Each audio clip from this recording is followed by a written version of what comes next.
Solo that I can see under the skirt of an ant. Solo that I don't get high no more when I Geronimo, I just go hand. Solo my cup is a rojo, my cholo, my friend. Solo that I can admit, when I hear that another kid is shot by the popo, it ain't an event no more. We ain't seen nothing yet. This is just the beginning, just a precursor for what is actually coming. It's a 5-year plan. It runs from 2020 until March 31st, 2025, according to their own documents. By September, I think things are going to be really starting to be noticed by people. And that's only about 6 weeks away, so that's an interesting thing. By the end of next year, I think we're going to be living in a pretty different reality. You know, I doubt that I'll ever be travelling again. I don't think travel is going to be possible anymore. I've been warning people. I've been saying, look, there's a train coming, and you know, you've got to get off the tracks. And you know, people are still on the tracks, still arguing about the shape of the tracks, whatever. And the train is hit now.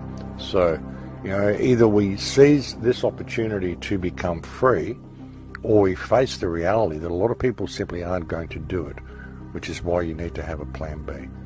And I'm not being defeatist through any of this, folks. I'm just, you know, looking out for myself and looking out for those who listen to this show. I think it's important that people do have a plan B, folks. It's all about the transformation ritual, folks. They just want you to cover your face and put yourself under house arrest. Cover your face, isolate yourself, wash your hands all the time.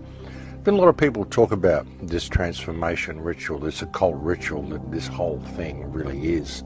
There was a great report that came out by Truth Stream Media a couple of months ago, which talked about the transformation ritual, you know, the cleansing, the isolation, the wearing of masks, all to what they do to slaves when they transition them into a new reality. And once you go into that new reality, you can never go back to the old reality.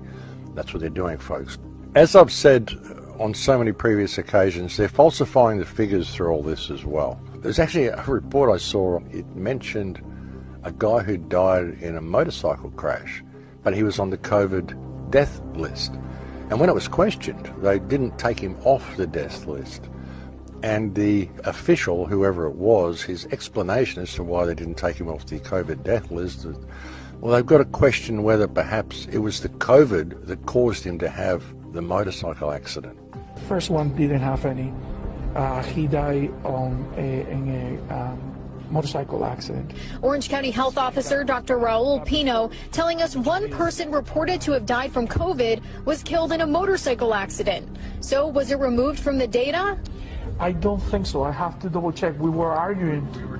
We were discussing and trying to argue with the state. It could have been the COVID-19 that caused him to crash. It could have been the COVID-19 that caused him to crash. I mean, you can't make this stuff up, folks. They're just using anything they can. You know, and they're even doing mainstream news reports now saying, oh, you know, not many people have died from the flu this year because of all the measures we've taken to protect ourselves from COVID. We've saved all these people's lives from flu deaths. That's why there's no flu deaths this year. No, folks, all the flu deaths are still happening. They're just recategorizing it as COVID-19. That's the way they do it, folks, and the way they've done with this motorcycle accident. And ignorance is a choice these days, folks. I mean, really, if people are not aware of the information out there and they're not aware of what's going on, really, it's their choice. You know, you've done your best. We've all done our best. And as important as it is to continue to attempt to wake people up, it's also important to look after yourself and to get yourself to high ground and to have a plan B in place.